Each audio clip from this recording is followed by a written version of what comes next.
In this video, I'm going to begin the process of creating a Microsoft Access relational database application. The first step, as we previously discussed, would be to create a solid foundation. In other words, a well-designed set of relational tables. The one that I'm going to build in this series of videos is similar to, derived from, in some ways, the customer time and billing database that I actually use in my own practice. As you can see, I've already opened Microsoft Access, and the opening screen shows me that I have two options. I can either open an existing database, or I can create a new one.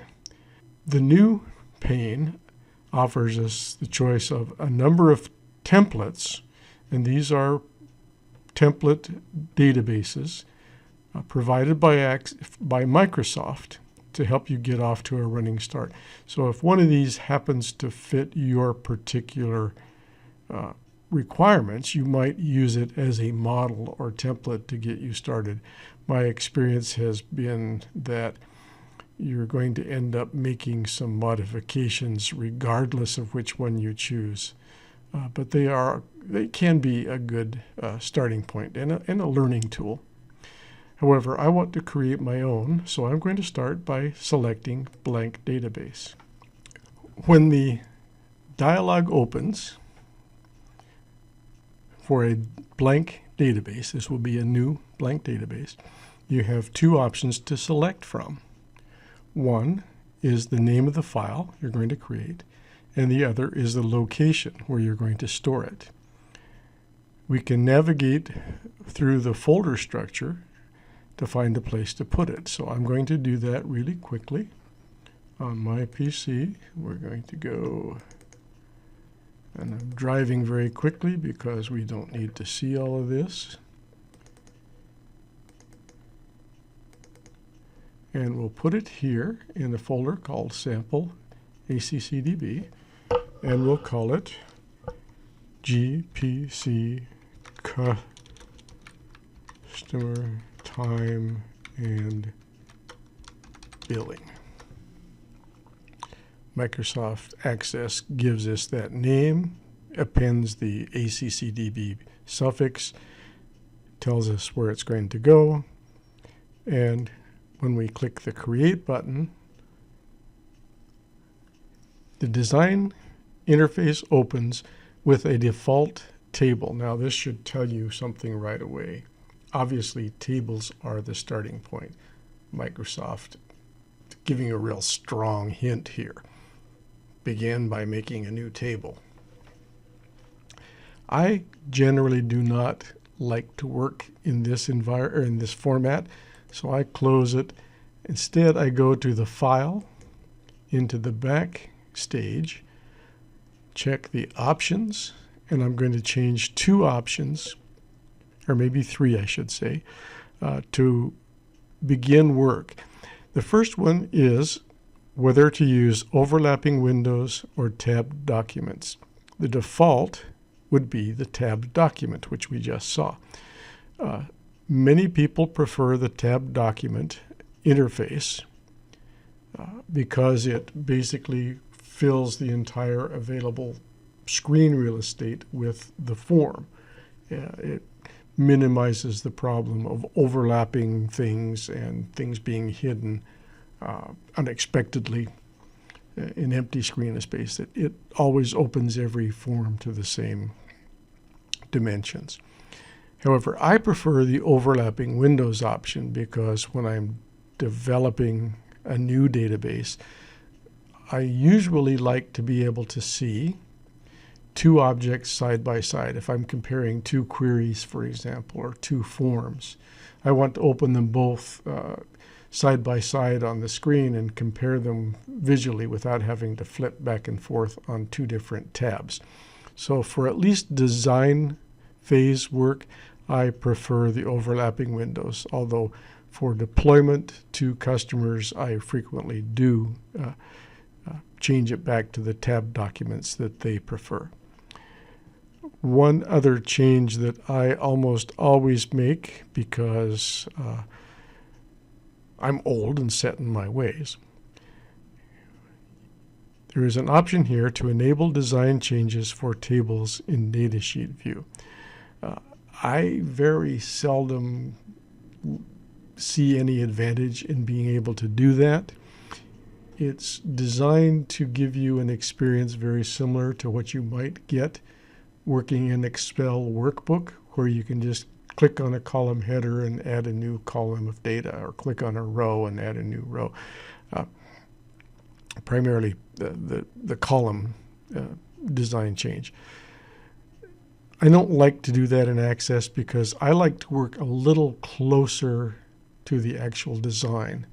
It seems like a bit of an artificial layer between me and the table that I don't like, so I uncheck it.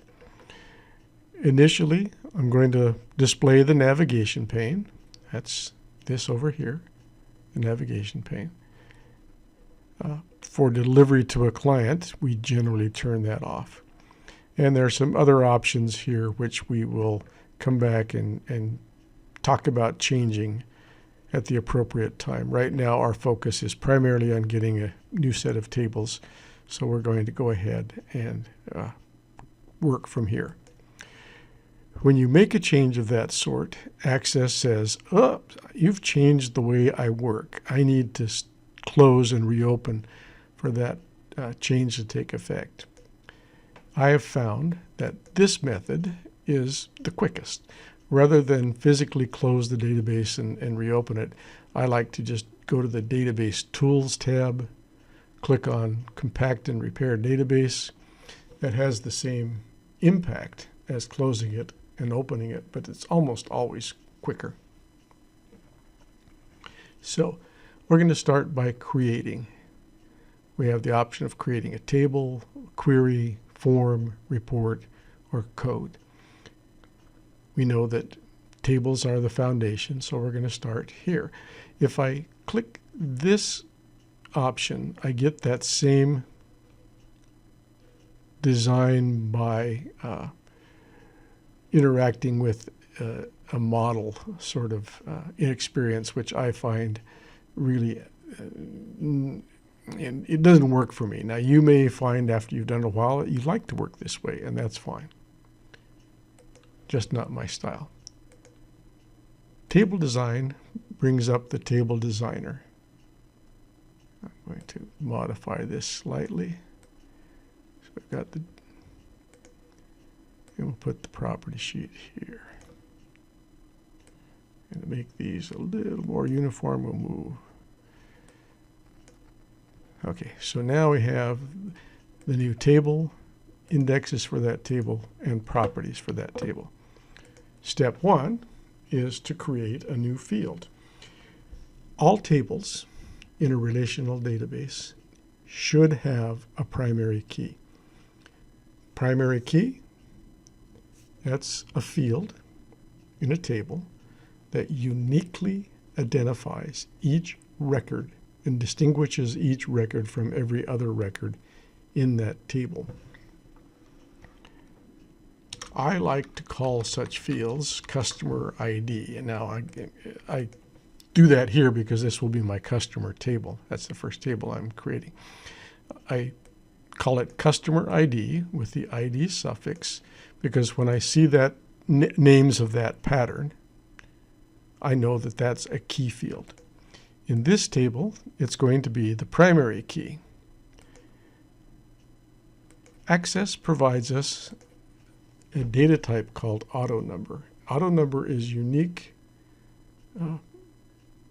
from other kinds of fields because it has certain properties that make it especially good for primary keys and not very good for much of anything else. Let me repeat that because that's an important point. Auto numbers are really good for defining primary keys. They're of no use for anything else. Once you have defined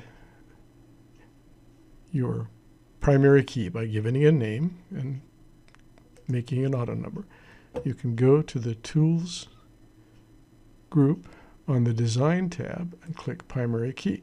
And now Access puts the little key icon in that field to indicate this is now the primary key.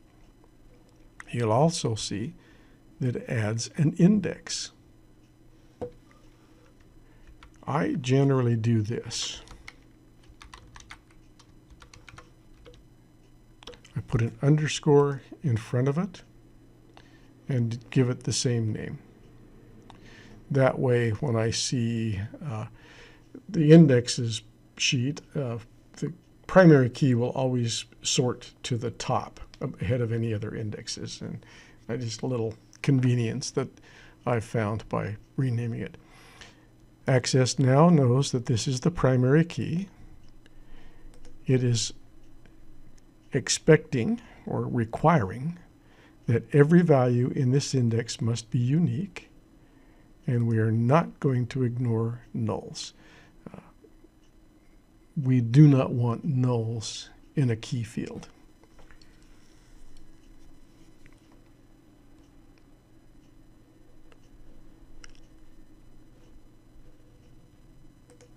Let's add a second field.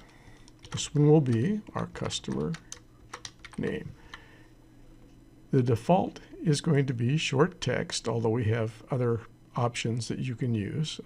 Short text would be the default for a name.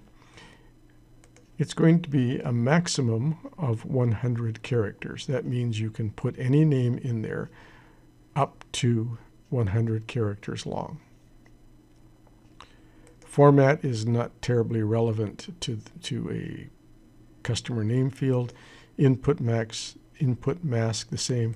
Caption is a way to present the name of this field in, say, a query or maybe in a form or report in a more user-friendly version. So you might split up, for example, customer name like this. Now, having done that, I raised another important point.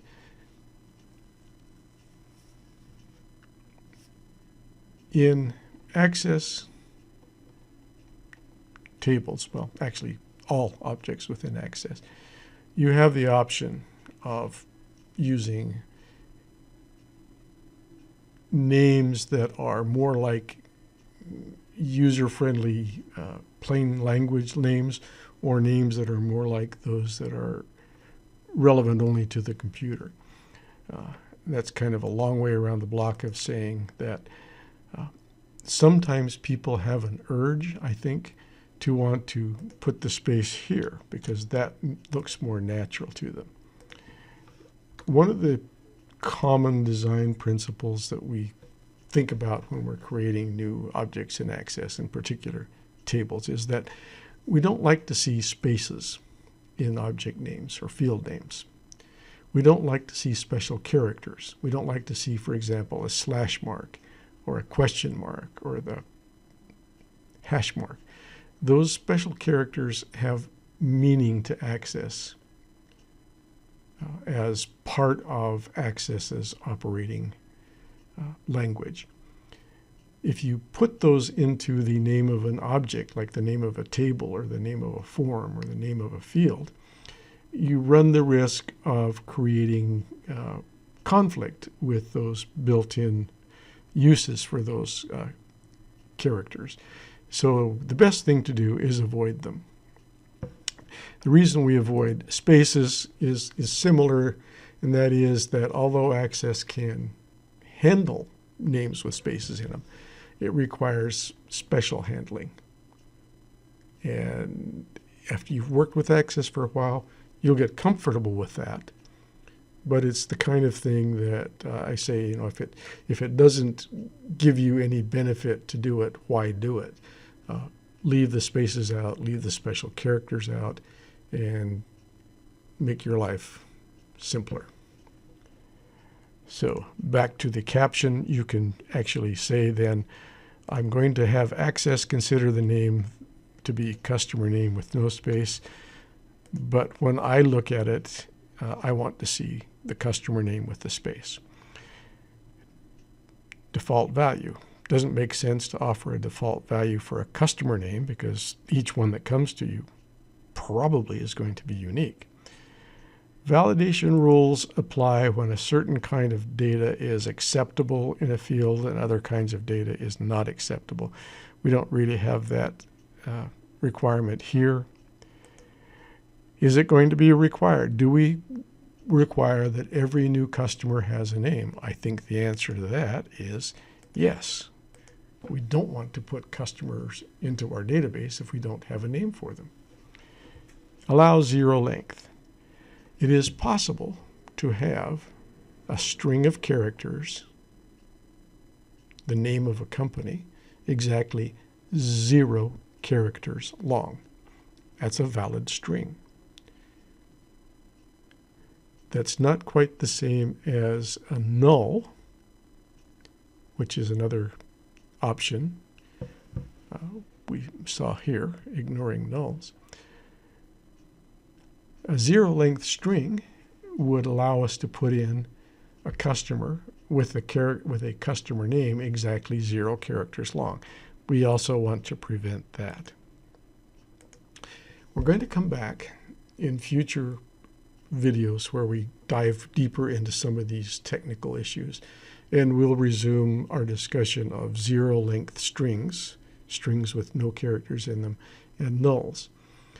For now, just note that those are two things, a null and a zero-length string, and that we want to make sure we don't let them into our data unless we're absolutely sure that that's appropriate to do.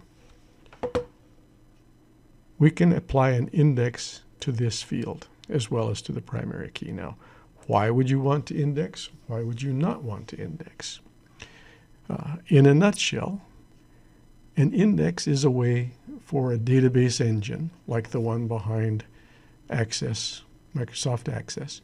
It's a way for that database engine to retrieve records more quickly. Rather than look for the entire value, if it has an index, it can use that index in a much more efficient search and retrieve records more quickly. And again, that subject of indexes is one that we can explore later on down the road in a later video in more detail. But for now, just remember that an index speeds up search and retrieval of data for you. The downside of an index is that because the database engine has to create a new entry for each index whenever you create a new record, that can slow down data input. Adding a new record requires creating new indexes to go along with it. So the more indexes you have on a table, the more you have to create when you add a new record. And theoretically, that can cause performance problems. I would say that in most environments where Access is going to be the development tool, that's probably not a high-level concern, but it is something to keep in mind. I do want to index my customer name because most of the time when I'm doing searches, I'm going to be searching by the name of the customer. So I'm going to say yes. And I'm immediately faced with two other choices. Should I allow two companies with the same name, or should I require those to be unique?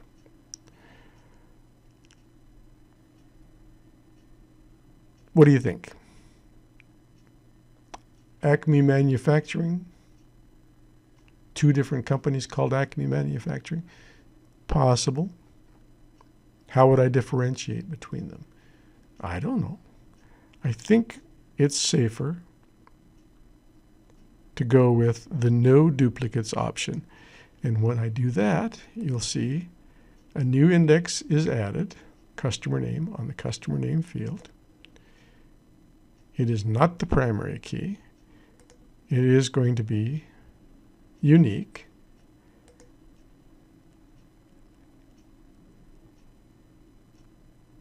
And we have the ignore nulls property set to no because this is a required field. Ignoring nulls means if there's a null here, Who cares? I'm not going to ignore those nulls. I want a value in every customer name. Unicode compression is a way to increase the efficiency of the way data is stored. By default, it's turned on. It's something I almost never, I don't think I have ever changed that one. IME mode and IME sentence mode both refer to databases where Japanese language is involved, and you need to allow for proper handling of Japanese characters. Text align indicates whether it's dependent on the data type, whether you always align it left, always align it right, and so on. I never bother to change that in the table because my philosophy here is users never see the tables directly. So it doesn't matter to them how the data is formatted and displayed in the datasheet view of a table. They're only going to see it in a form or report. So I don't bother to change that. This is another one that I am in the habit of changing. Sub-datasheet view. I'm sort of leaping ahead a little bit, but while we're here, let's go ahead and change it, and explain later why. The sub-datasheet is a way to embed one datasheet view inside another. So if you have two tables that are related somehow, and we'll see more about relationships in the near future. If you have two tables that are somehow related, the sub-datasheet name allows you to embed one in the other and see them as sort of a cascading sequence of records related to one another. I find it distracting, although there are cases where I have seen people build applications where that is a useful feature. I just don't ever do that, and so I always turn it off, and I recommend that you do the same. It has been associated with performance slowdowns in the past, and that would be by itself enough of an argument not to do it, because if it slows down performance, it's not really worthwhile. So there we have the basic setup. You'll notice that I am completely ignoring the lookup tab. Don't go there. Lookups in tables are not good.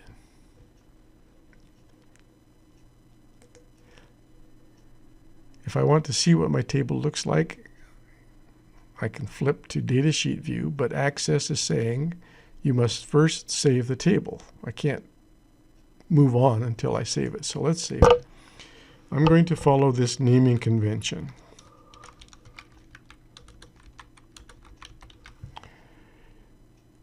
This is my naming convention. I think it is shared among many, many Access developers.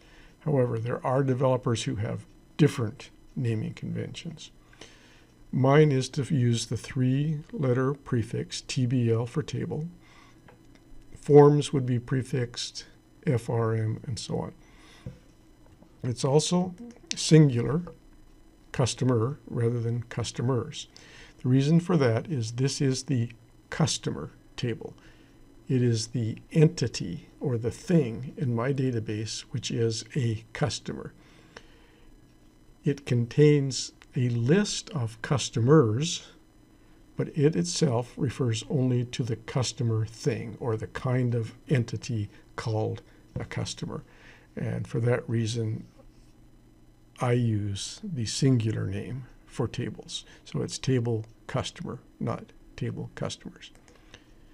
At this point, we now have our first table built with two fields, an auto number primary key and a name field. Notice we have here the little star which means this is a new record. One of the interesting things about Access, as opposed to other relational database management systems like SQL Server, when you start a new record, Access immediately supplies a value for the auto number that's going to go into our primary key. Other database engines may create that value only when you save the record. So that's something to be aware of, and I'll probably repeat that many more times as we go through the entire process of building a full application. So I'm going to call this one Grover Park Consulting.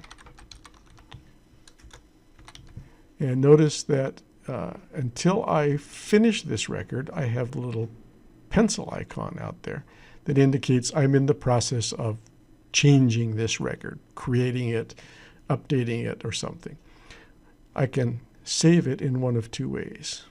I can click on the record selector to the left, or I can step into a new record, or a different record, and that forces the save. If I come back in and begin to edit, the pencil icon comes back, and now I'm changing.